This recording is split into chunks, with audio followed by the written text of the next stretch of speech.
Hi, welcome back to the channel. Today we're going to be discussing updates made to the Easy GUI Google Colab on 1/30/24. That is today. I briefly wanted to mention that there's no difference in this tutorial than the previous one in terms of functionality. You don't have to do anything different if you were following the last one.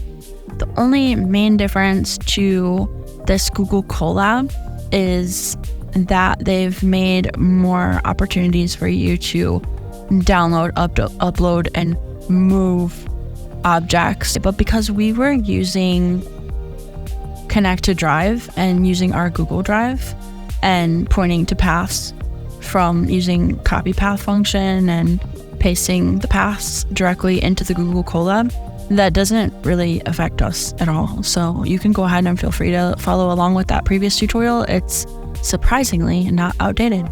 So today we can get to dive in a little bit deeper to some of the hows and whys we selected what we did.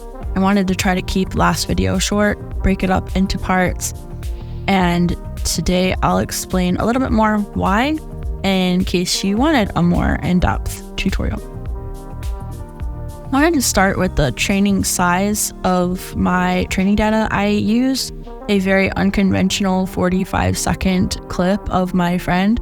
I did have over 10 minutes, I believe, that I could have processed of his voice for his model, but in the last video, I just used a 45-second clip and I was able to achieve fairly similar results to when I did process around 10 to 15 minutes of his voice for the last model that I did. The reason why I was able to get away with a 45-second clip, I believe, is because he has a very distinct timbre to his voice, and that has a huge effect on how much training data that you need. Let's say that you have a very inconsistent voice, so your voice is kind of has runtime disconnected. I guess that wasn't that important. Okay. So, got a little distracted there, squirrel. So for your training time, you'll want to make sure that you have something with low background noise or as minimal background noise as possible, and high quality for your recording, as high quality as you can. Even if you're using a simple phone, make sure that you're going to a quiet room, make sure that there's no distractions, make sure that there's no background noise, and try to use something like Adobe Enhance for your audio to clean it up even further. And then check the quality of the Adobe Enhance. Sometimes it can actually make some of the training data worse, I've found, and add some artifacts to it. So you don't want to do that, but if it does help it, then when it helps a lot. I've seen Adobe Enhance take something from sounding very low quality to sounding like it could be podcast ready before. It all depends on your source material.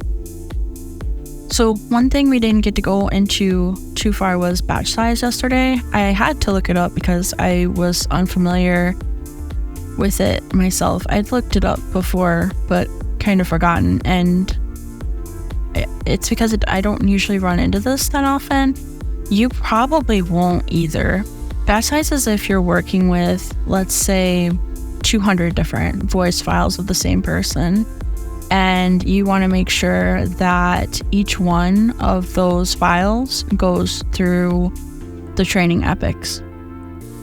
Let's say that you have 200 is a high number. Let's say that you have 10 different voice files. If you want those 10 different voice files to go through each epic, you'll want a batch size of 10 instead of this 8. Now, I haven't tried a batch size of 10 on the free compute plan. It probably works, but 8 did work. So since I was only processing one file, a batch size of 8 is totally fine. I could even lower it if I wanted to. I did look up this use OV2 again.